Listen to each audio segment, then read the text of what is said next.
Beneath the waves, sharks rule with silent ancient power. They aren't mindless killers, but instinct-driven predators that strike fast and without warning.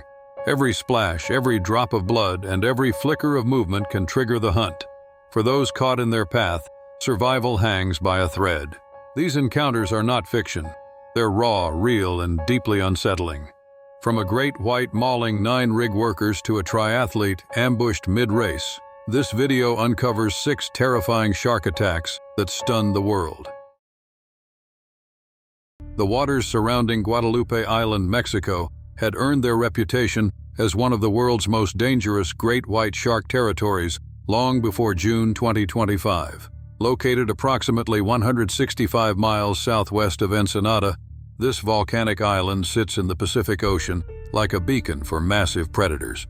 On that fateful Tuesday morning, the offshore oil rig Poseidon 7 operated its routine maintenance schedule with mechanical precision.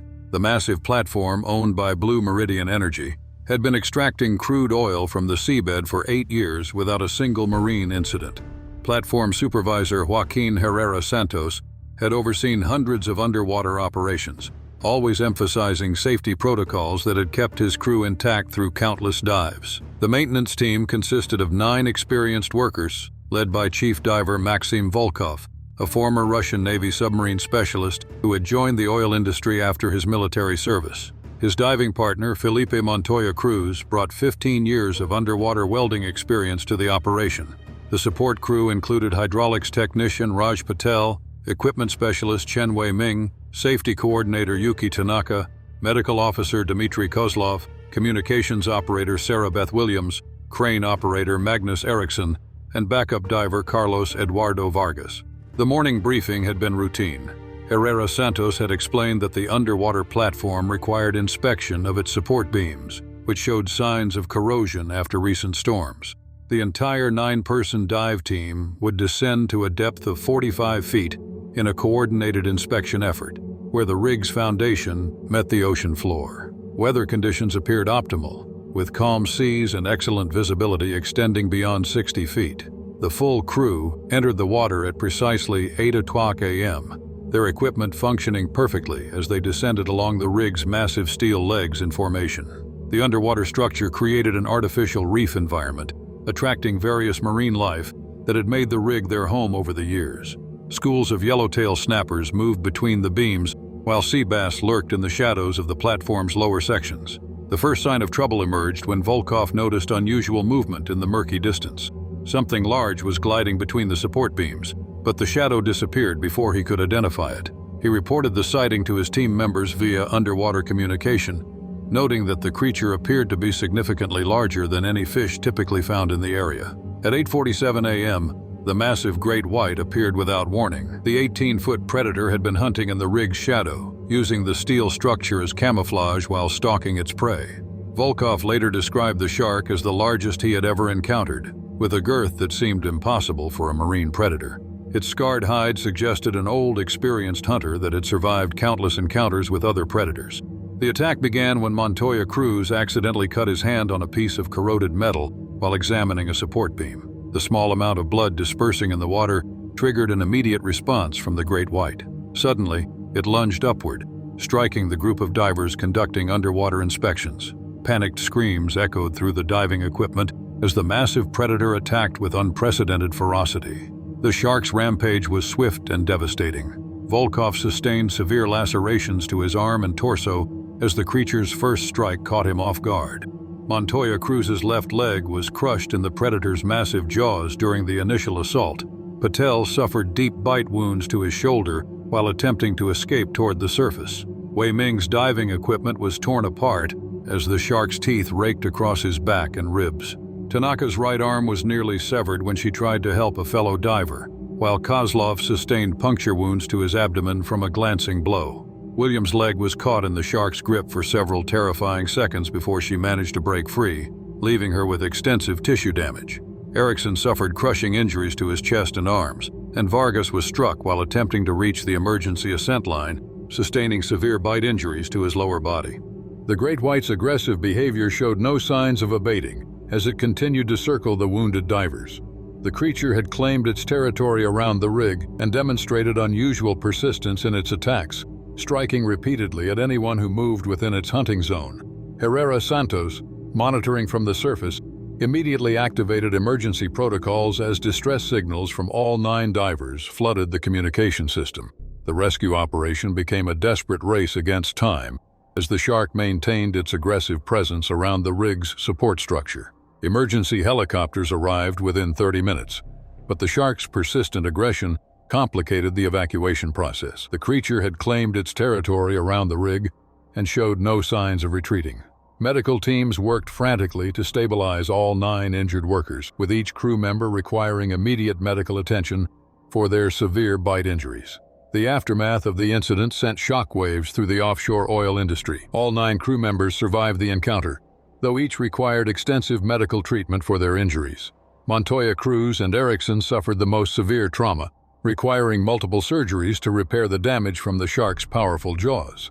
Several team members, including Volkov and Tanaka, never returned to diving operations due to their injuries and psychological trauma. The incident prompted Blue Meridian Energy to implement new marine wildlife monitoring protocols for all offshore platforms. The attack marked the first recorded mass great white incident at an offshore oil platform, resulting in industry-wide changes to underwater inspection procedures and emergency response protocols. Marine biologists studying the attack suggested that the great white's unusual aggression might have resulted from territorial behavior around the rig's artificial reef environment. The structure had inadvertently created a hunting ground that the massive predator had claimed as its own territory. The coordinated attack on an entire dive team changed safety protocols throughout the industry forever. The Caribbean waters off Panama's Azuero Peninsula had claimed dozens of vessels over the centuries, creating an underwater graveyard that attracted both marine life and thrill-seeking divers. In 2019, the area around Punta Mala had become notorious among wreck diving enthusiasts for its challenging conditions and aggressive bull shark population. The region's unique geography, where freshwater rivers met saltwater, created the perfect environment for bull sharks to thrive year-round. Local fishing communities had reported increasingly frequent bull shark encounters, with several boats returning to port with bite marks on their hulls. Rich Alvarez had earned his reputation as one of the most fearless freedivers on the Central American coast.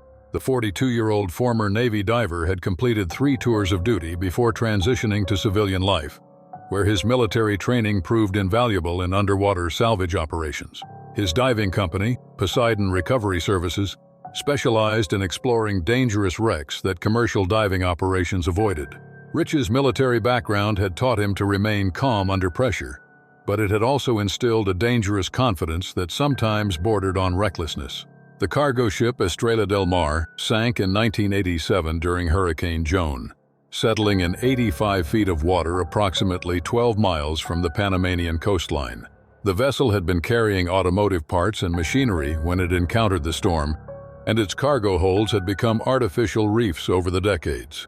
Marine biologists had documented the wreck as a breeding ground for various species, but they had also noted the unusually high concentration of bull sharks that patrolled the area. Rich's diving partner, Captain Eduardo Mendez Flores, operated the support vessel Conquistador from the surface while monitoring weather conditions and marine traffic. Mendez Flores had worked with Rich for 6 years, and their partnership had resulted in several successful salvage operations throughout Central America. The captain's knowledge of local waters and Rich's diving expertise had made them a formidable team in the underwater recovery business. On the morning of August 15, 2019, Rich prepared for what he believed would be a routine exploration of the Estrella del Mar's lower cargo holds. His equipment consisted of basic freediving gear, a wetsuit, fins, mask, diving knife, and a powerful underwater flashlight. The minimalist approach allowed him greater mobility in tight spaces, but provided limited protection against marine predators. Rich's confidence in his abilities had led him to reject suggestions about using shark deterrent devices or protective gear. The descent began smoothly, with Rich following his usual routine of controlled breathing and gradual pressure equalization. The wreck's silhouette emerged from the murky water like a ghost from the past, its rusted hull covered in marine growth that had accumulated over 3 decades. Schools of tropical fish darted between the ship's twisted metal structures, while larger predators lurked in the shadows of the cargo holds. Rich entered the ship through a gaping hole in its starboard side, his flashlight beam cutting through the darkness as he navigated the maze of corridors and chambers. The ship's interior had become a complex ecosystem where various marine species had established territories. His military training had taught him to move efficiently through confined spaces, but the ship's deteriorated condition presented unexpected hazards. While squeezing through a narrow passage between two cargo containers, Rich scraped his knee against a piece of jagged metal. The wound was minor, but it immediately began bleeding into the surrounding water. The metallic taste of blood mixed with the rust-stained seawater created a scent trail that would prove catastrophic in the confined space of the wreck. The bull shark had been patrolling the ship's lower levels when Rich's blood reached its sensory system. Bull sharks possessed one of the most sensitive olfactory systems in the animal kingdom, capable of detecting blood concentrations as low as 1 part per billion.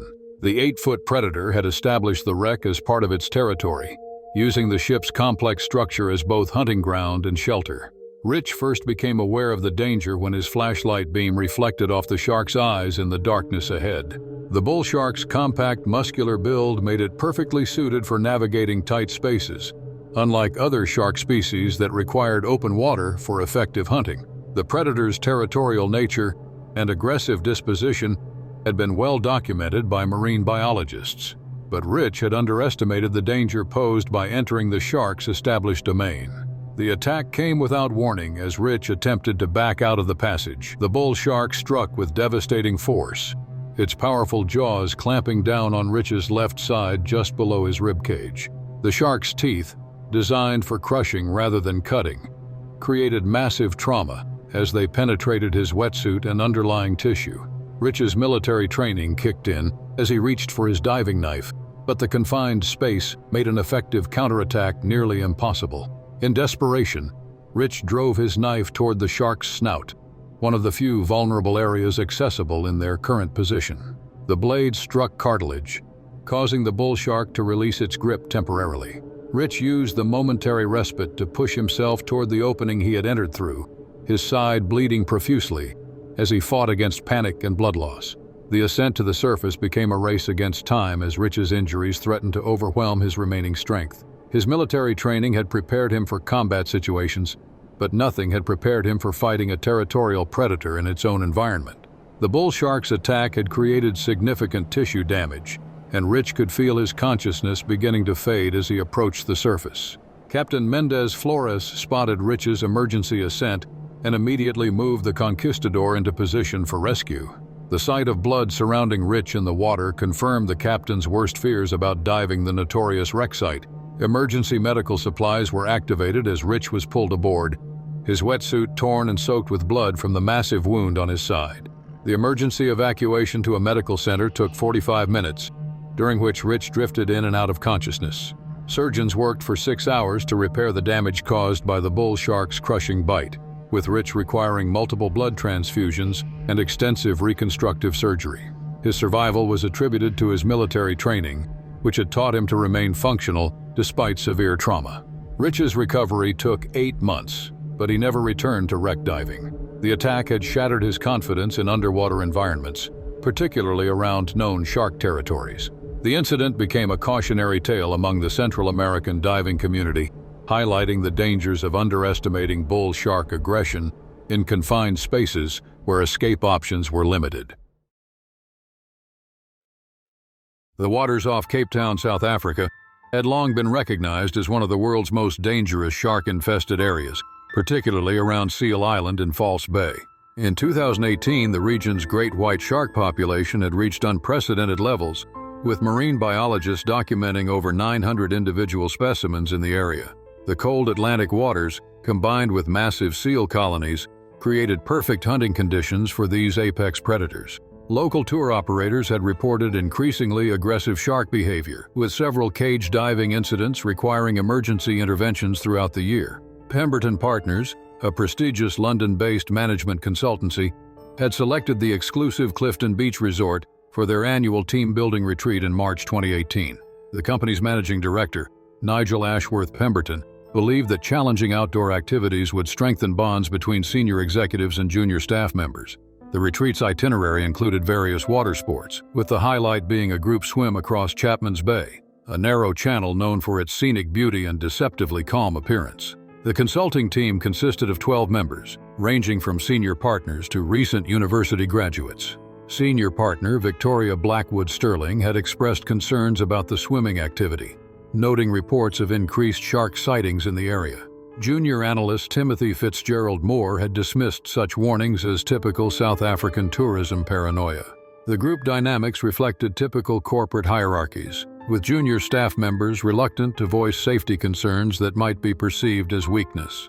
Resort activity coordinator Johan van der Merwe had organized similar swimming expeditions for corporate groups throughout his 15-year career at the facility. The 43-year-old former lifeguard had witnessed several minor shark encounters, but had never experienced a serious incident during supervised activities. His confidence in the area's safety record had been bolstered by the presence of shark spotters positioned on nearby cliffs, who maintained radio contact with water-based activities. On the morning of March 14, 2018, weather conditions appeared ideal for the planned swimming expedition. The water temperature was measured at 18 degrees Celsius, typical for the South African autumn season. Visibility extended beyond 40 meters, and the absence of wind created mirror-like surface conditions that would theoretically allow shark spotters to detect approaching predators from significant distances. The group entered the water at Clifton Fourth Beach, intending to swim across the bay to reach Camps Bay Beach,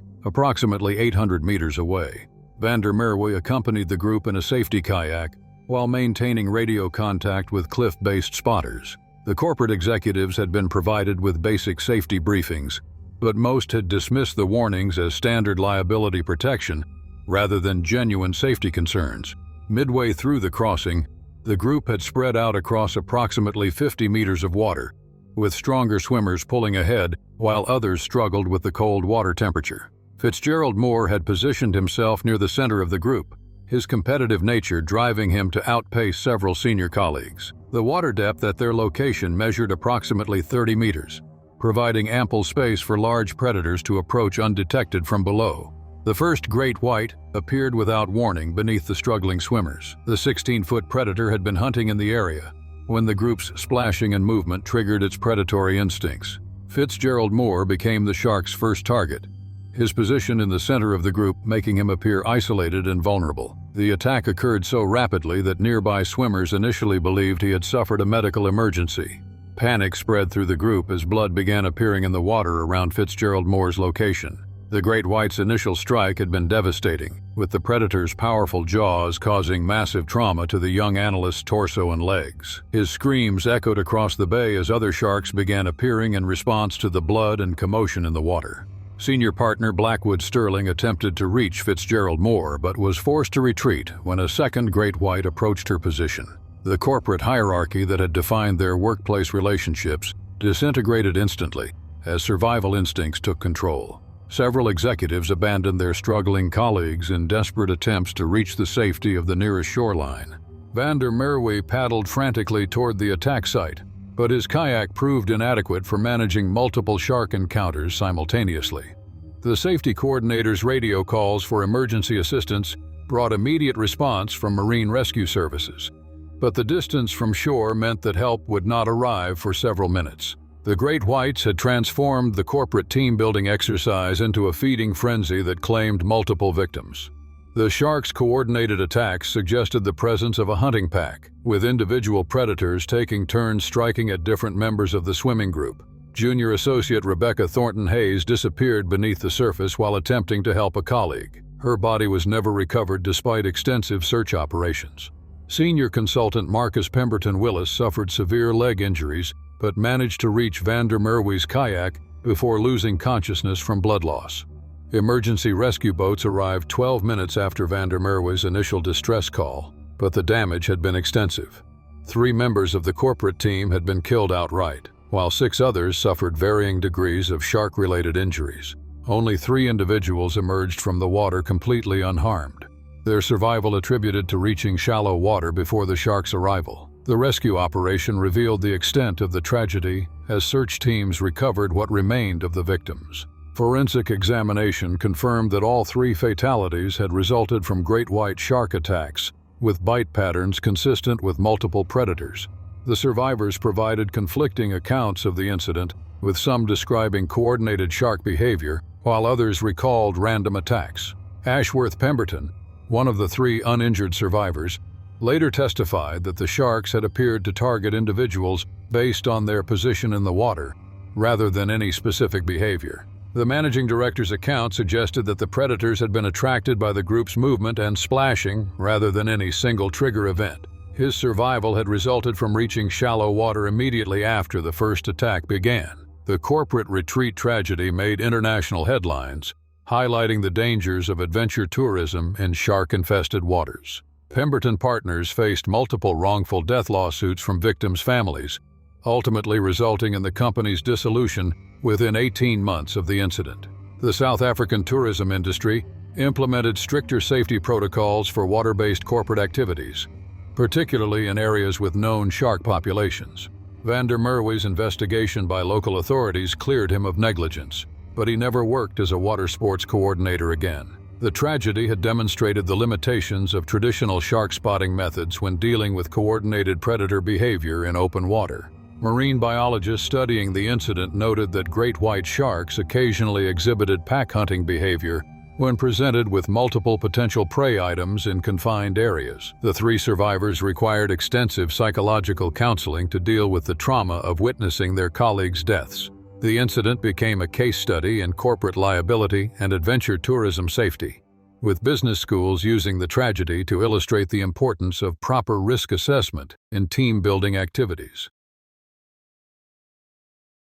The waters surrounding Oahu's North Shore had served as a training ground for U.S. Navy Special Operations Forces for over 4 decades. In 2021, the area near Halewa Harbor provided ideal conditions for amphibious assault training, with its complex reef systems and varying depths mimicking real-world operational environments. However, these same features that made the location perfect for military exercises also attracted one of the Pacific's most dangerous predators, the tiger shark.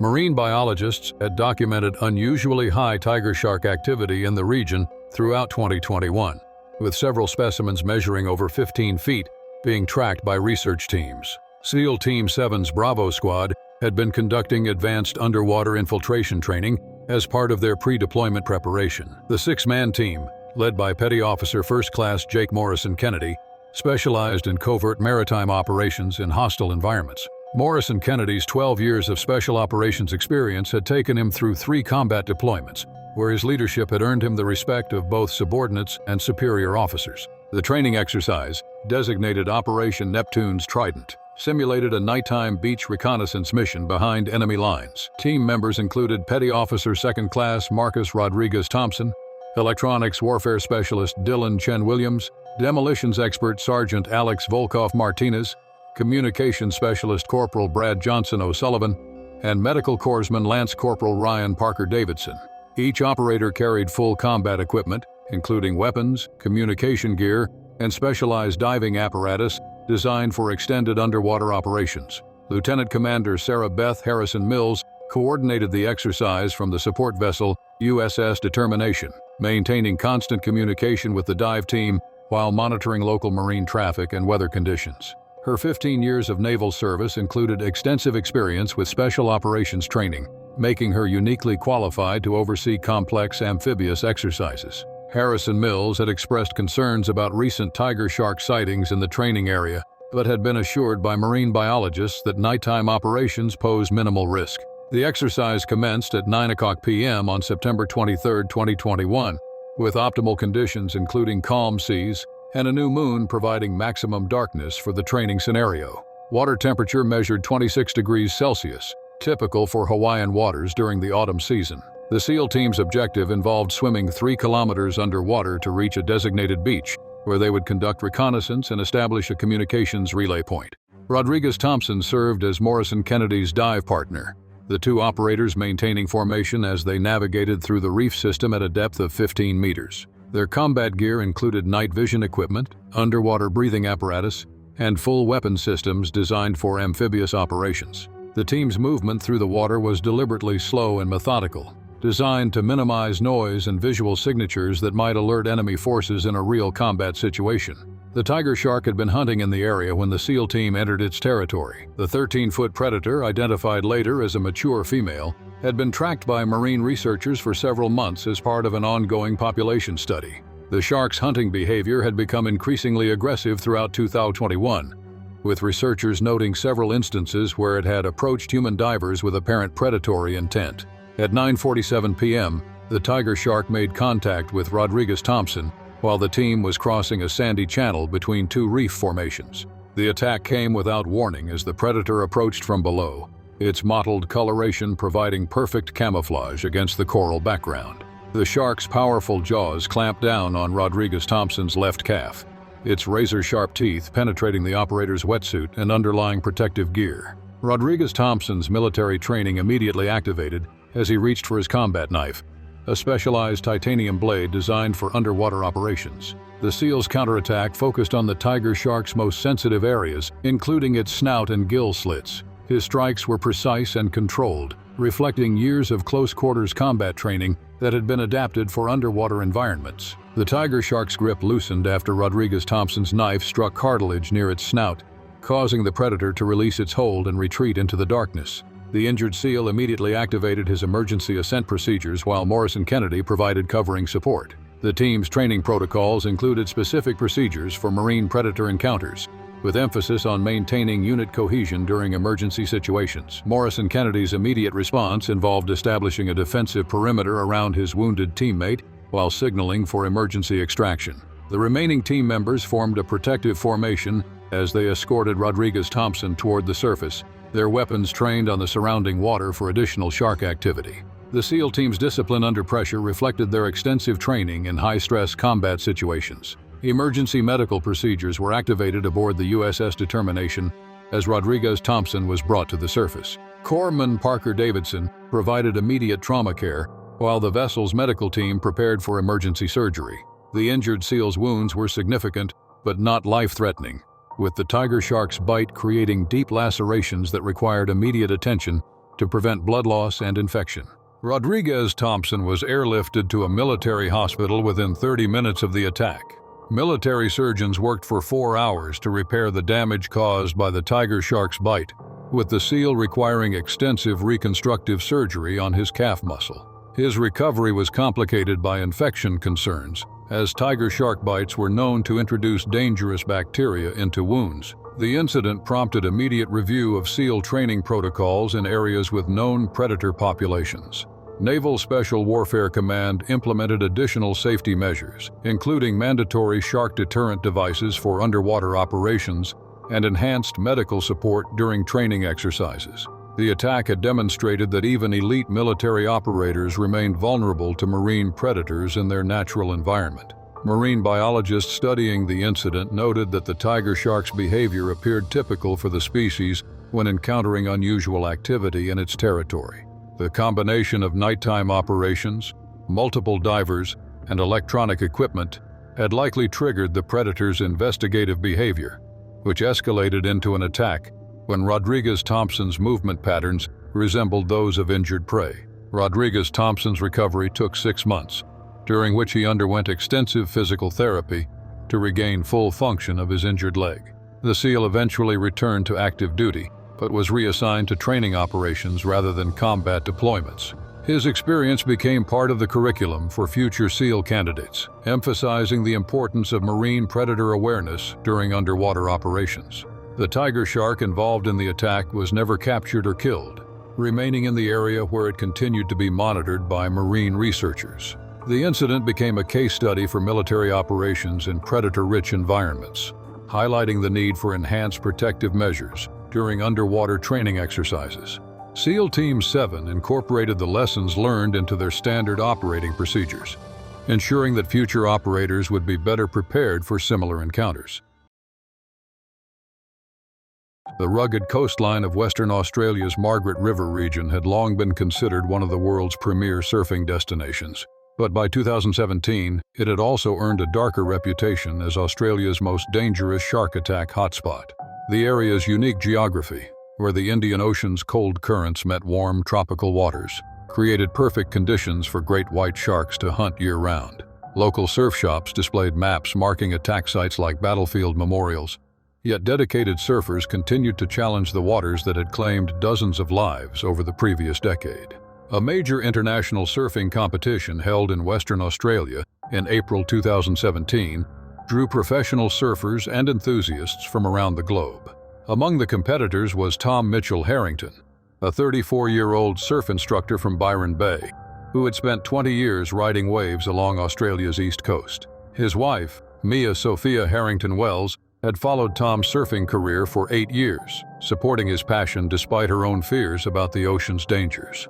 Tom's reputation as a fearless big-wave surfer had been built over 2 decades of challenging Australia's most dangerous breaks. His surfing philosophy emphasized respect for the ocean's power, while refusing to be intimidated by the potential dangers lurking beneath the surface. Mia had learned to accept her husband's relationship with the sea, understanding that surfing represented more than recreation for Tom. It was his spiritual connection to the natural world. The competition venue at Main Break featured powerful swells reaching 12 feet, created by a late-season storm system moving across the Southern Ocean. Professional surfers from around the world had gathered to test their skills against waves that local Aboriginal tribes had considered sacred for thousands of years. The event organizers had implemented standard shark safety protocols, including aerial spotters and jet ski patrols. But these measures provided limited protection in waters where great whites could approach undetected. Mia positioned herself on the clifftop viewing area, her professional camera capturing Tom's graceful movements as he navigated the powerful waves with characteristic style and confidence. She had photographed hundreds of his surfing sessions over the years, creating a visual diary of his progression from enthusiastic amateur to accomplished competitor. Her presence at competitions provided Tom with emotional support while allowing her to share in his passion from a safe distance. The morning session had proceeded without incident, with Tom successfully completing several challenging rides that impressed both judges and spectators. His technique demonstrated the experience gained from years of surfing dangerous breaks, with smooth transitions and perfect timing that marked him as a serious competitor. The crowd's appreciation for his performance was evident in their enthusiastic cheers as he carved through each wave with precision and style. During the afternoon session, Tom paddled out for what would become his final ride. The waves had increased in size and power as the tide changed, creating conditions that challenged even the most experienced surfers. Tom's confidence in his abilities led him to attempt increasingly difficult maneuvers, seeking the perfect ride that would secure his advancement to the next competition round. The great white that had been hunting in the area measured approximately 15 feet in length, a mature female that marine biologists would later identify through bite pattern analysis. The predator had been following the competition from a distance, attracted by the unusual activity and vibrations created by multiple surfers in its territory. Great whites possessed sophisticated sensory systems that allowed them to detect the electromagnetic signatures produced by human movement in water. Tom's final wave began perfectly, with the experienced surfer dropping into the face of a 12-foot wall of water with textbook form.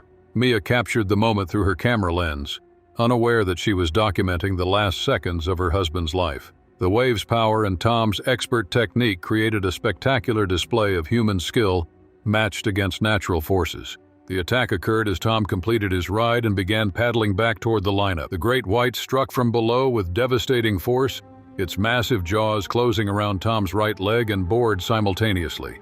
The impact lifted both surfer and surfboard partially out of the water, creating a scene of violence that shocked the hundreds of spectators watching from the cliff tops and beach. Mia's screams joined those of other witnesses as the great white began its characteristic thrashing behavior, shaking Tom violently while maintaining its grip on his leg. The predator's attack strategy involved inflicting maximum damage quickly, with the goal of disabling prey before consuming it. Tom's struggles grew weaker as blood loss and trauma began overwhelming his ability to fight back. Emergency response protocols were activated immediately, with jet ski rescue teams racing toward the attack site while aerial spotters attempted to track the shark's movements. The competition was halted as organizers coordinated with emergency services and marine rescue teams. Helicopters arrived within minutes, but the attack had already entered its final phase as the great white dragged Tom beneath the surface. The search and recovery operation continued for 3 days, covering hundreds of square kilometers of ocean as teams looked for any trace of Tom's body. Marine rescue specialists used specialized sonar equipment and underwater cameras to explore the sea floor, while volunteer surfers joined the search effort despite the obvious dangers. Mia maintained a vigil on the beach, refusing to leave until her husband was found. Tom's body was recovered on the 3rd day by commercial fishermen operating 12 kilometers from the attack site. The great white had released him after the initial attack, allowing ocean currents to carry him away from the immediate area. Forensic examination confirmed that Tom had died from massive blood loss and trauma caused by the shark's bite, with death occurring within minutes of the initial attack. The funeral service brought together surfers from across Australia and around the world, with Tom's surfboard serving as both a memorial and symbol of his lifelong passion. Mia delivered a eulogy that celebrated her husband's love for the ocean while acknowledging the tragedy of his death. She spoke of Tom's belief that surfers accepted the ocean's dangers as part of their relationship with the sea. In the months following Tom's death, Mia struggled with conflicting emotions toward the ocean that had given her husband so much joy while ultimately claiming his life. She found herself torn between anger at the senseless loss and understanding of Tom's acceptance of surfing's inherent risks. The support of the international surfing community helped her process her grief while honoring Tom's memory. Mia eventually established the Tom Harrington Ocean Safety Foundation, dedicated to improving shark attack response protocols and supporting families affected by marine predator encounters. The organization worked with surf competitions to enhance safety measures while respecting surfers' desire to maintain their connection with the ocean. Her advocacy helped implement improved emergency response systems at surfing venues across Australia. The great white responsible for Tom's death was never captured or killed, remaining in the waters off Margaret River, where it continued its natural behavior patterns. Marine biologists studying the incident noted that the attack followed typical great white predatory behavior, with no indication of unusual aggression or territorial defense. The tragedy became another entry in the region's growing list of shark encounters, serving as a reminder of the ocean's untamed power. Emma Novak was 31 years old and had spent most of her adult life immersed in the study of coral reefs and marine ecosystems. Her fascination with the ocean matched only by her dedication to protecting it. As a marine biologist specializing in nocturnal reef behavior, she had spent countless hours underwater, documenting the secret lives of sea creatures that only emerged after dark. That evening off the coast of Belize, with the sky fading into darkness and the surface of the sea still and glassy, conditions seemed ideal for the night snorkel she had planned for weeks. Slipping quietly into the water from the side of the anchored research boat, Emma adjusted her mask and began to glide forward, her flashlight cutting thin beams through the inky blackness. The coral reef below glowed faintly under the artificial light, revealing the soft movements of crabs, eels, and bioluminescent plankton drifting gently in the current. The silence was total, except for the faint sound of her breathing through the snorkel, each breath echoing in her ears like distant thunder in the stillness. She moved slowly and deliberately, aware of how disorienting the darkness could be even for a seasoned diver. Every movement was calculated, her fins pushing her carefully through the water so as not to disturb the fragile reef life beneath her. She was focused entirely on her work, taking mental notes, capturing video footage, and marveling at how active the reef became after sunset. Around her, the sea pulsed with life, and Emma felt at ease, almost comforted by the rhythm of it. But just as she drifted past a small coral outcropping, something large and solid brushed against her right leg. The contact was sudden and unexpected, sending a jolt of alarm through her body. Startled, she reflexively kicked her leg hard, trying to push herself away from whatever had touched her. But in that split second, the water erupted with motion, and pain exploded in her calf as a powerful jaw clamped down and held firm. It was a nurse shark, heavy, thick-bodied, and far stronger than she would have expected. Though generally calm and non-aggressive, this one had been disturbed, and its instinctive reaction was immediate and violent. The crushing pressure of the bite wasn't deep enough to tear through the muscle entirely, but it locked her in place with startling strength, pinning her leg just below the knee. Emma's heart pounded wildly as she struggled to keep control. the cold panic rushing through her like a current of its own. Her flashlight spun sideways, throwing light into empty water as she twisted and pulled, trying not to worsen the damage. She knew that thrashing would only escalate the situation, so she forced herself to slow her movements, pressing against the animal's smooth, sandpaper-like skin, trying to push it away without inciting more aggression. Within seconds, her fellow researchers noticed something was wrong and swam toward her through the darkness, their own beams of light flashing across the water as they closed in. They had practiced emergency response before, but nothing truly prepared them for seeing one of their own caught in the jaws of a shark. Moving calmly but urgently, two of them flanked Emma and gently applied pressure to the shark's head and gill area, using slow, steady movements to signal the animal without causing panic. After several tense seconds, the shark finally released its grip, letting go of Emma's leg and gliding silently away into the dark reef, like a shadow returning to its hiding place. She floated, stunned, as her teammates surrounded her, guiding her carefully back to the boat. Blood streamed from the wounds on her leg, creating wisps of red in the water. And though the bite had not severed anything vital, the punctures were deep enough to warrant immediate medical attention. Once aboard, the team quickly wrapped her leg in towels and applied pressure to control the bleeding while signaling for transport to the nearest medical facility. Emma remained conscious, but her body shook uncontrollably, the pain and adrenaline coursing through her in waves. Though the injuries weren't life-threatening, the experience had left a deep emotional scar, the memory of the sudden attack replaying vividly in her mind with every heartbeat. The incident made headlines in scientific circles, not because the injuries were catastrophic, but because it shattered the common assumption that nurse sharks were harmless.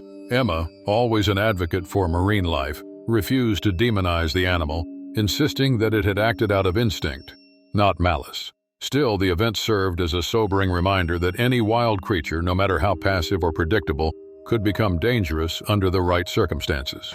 In the weeks that followed, Emma used her platform to speak openly about what had happened, emphasizing the need for respect and caution when interacting with ocean wildlife. She worked with her team to develop new safety protocols for night dives, encouraging other researchers and ecotour operators to be more aware of their surroundings and to reconsider how they approached even the gentlest species. The physical wounds healed quickly, but the emotional impact lingered longer. Emma returned to the water eventually, her first few dives marked by a quiet tension that took time to overcome. Yet she remained committed to her work, more determined than ever to bridge the gap between science and safety. She refused to let fear define her future, instead using the experience to educate others on the unpredictable beauty and danger of the ocean. Her message was clear. The sea offered wonder and knowledge beyond imagination, but it demanded humility in return. No matter how experienced, how careful, or how knowledgeable a person might be, the ocean was wild and alive and governed by rules older than humanity itself. Emma had learned that lesson in the most painful way possible, and she carried it with her into every dive that followed.